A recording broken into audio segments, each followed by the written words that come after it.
ಇವರು ವಿಜೇಂದ್ರ ಅಪ್ಪ ಮಾಡಿದ್ರಲ್ಲ, ಯಡಿಯೂರಪ್ಪನವರು ಡಿನೋಟಿಫಿಕೇಶನ್ ಮಾಡಿ ಚೆಕ್ಕಲ್ಲಿ ದುಡ್ಡು ಪಡ್ಕೊಂಡ್ರಲ್ಲ, ಆ ಥರ ಮಾಡಿದಾರ? ನೀವು ಭ್ರಷ್ಟಾಚಾರಿಗಳು, ದೇಶ ಕಂಡಿದ್ದ ಅತ್ಯಂತ ಭ್ರಷ್ಟಾಚಾರಿಗಳಂದ್ರೆ ಬಿಜೆಪಿಯ ನಾಯಕರುಗಳು ಮತ್ತು JDS ನಾಯಕರುಗಳು. ನಿಮ್ಗೆ ಯಾವ ನೈತಿಕತೆ ಇದೆ? ಸಿದ್ದರಾಮಯ್ಯವರು ಮಾತಾಡ್ಲಿಕ್ಕೆ ಅಂತ ಹೇಳ್ತೀನಿ. ಅವರ ಧರ್ಮಪತ್ನಿಗಳು 3.16 ಎಕರೆ ಜಮೀನನ್ನು ಕಳ್ಕೊಂಡಾಗ ಅವ್ರು ಕೊಡಬೇಕಾಗಿದ್ದು ಕೇವಲ 38,000 ಕೊಟ್ಟಿದ್ರೆ, ನೀವು ಕೊಡಬೇಕಾಗಿದ್ದು ಎಷ್ಟು ಗೊತ್ತಾ?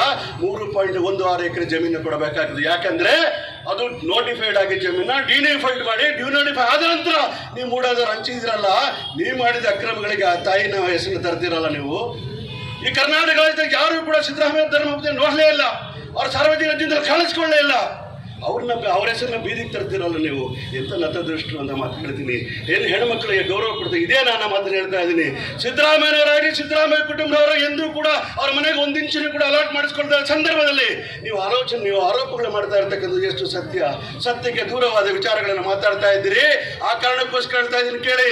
ಒಂದು ಕಡೆ ವಾಲ್ಮೀಕಿ ನಿಗಮದ ವಿಚಾರ ಬಂದಾಗ ಶೋಷಿತರ ಹಣವನ್ನು ದುರುಪಯೋಗ ಪಡೆದು ಅಧಿಕಾರನ ಒದ್ದು ಒಳಗಡೆ ಆಗ್ತಾ ಕೆಲಸವನ್ನ ಕೊಡ್ತಿರಲ್ರಿ. ಕ್ಷೀರಭಾಗ್ಯ ಯೋಜನೆ ಕೊಡ್ತಕ್ಕಂಥ ಸರ್ಕಾರಿ ಶಾಲೆಗಳಲ್ಲಿ ಬಡ ಮಕ್ಕಳಿಗೆ ಪೌಷ್ಟಿಕಾಹಾರ ಕೊಡ್ಬೇಕಂತೇಳಿ ಕ್ಷೀರಭಾಗ್ಯ ಯೋಜನೆ ಕೊಡ್ತಾರೆ, ರೈತರಿಗೆ ಸಹಾಯ ಮಾಡ್ತಾರೆ. ಅವ್ರು ಮಾಡಿದ ತಪ್ಪೇನ್ರಿ? ಅವ್ರ ಶಾದಿ ಭಾಗ್ಯ ಯೋಜನೆ ಇರ್ಬೋದು, ಅಥವಾ ಕ್ಷೀರಭಾಗ್ಯ ಯೋಜನೆ ಇರ್ಬೋದು, ಕೃಷಿ ಹೊಂಡಗಳ ಕಾರ್ಯಕ್ರಮ ಇರ್ಬೋದು, ಕೃಷಿ ಭಾಗ್ಯ ಇರ್ಬೋದು, ಅಥವಾ ಇನ್ಯಾವುದೇ ಭಾಗ್ಯ ಕೊಟ್ಟರು ಕೂಡ ಬಡವರುಗಳಿಗೆ ಸಹಾಯ ಮಾಡ್ತಕ್ಕಂಥ ಕಾರ್ಯಕ್ರಮಗಳು ಕೊಟ್ರಲ್ರಿ. ಅದು ಗುರುವರಿಗೆ ಕೊಟ್ಟಂತಹ ಕಾರ್ಯಕ್ರಮ ಏನೇನ್ರಿ? ಕೇವಲ 1000 ಕೊಟ್ಟ ಕಾರ್ಯಕ್ರಮ ಏನ್ರಿ?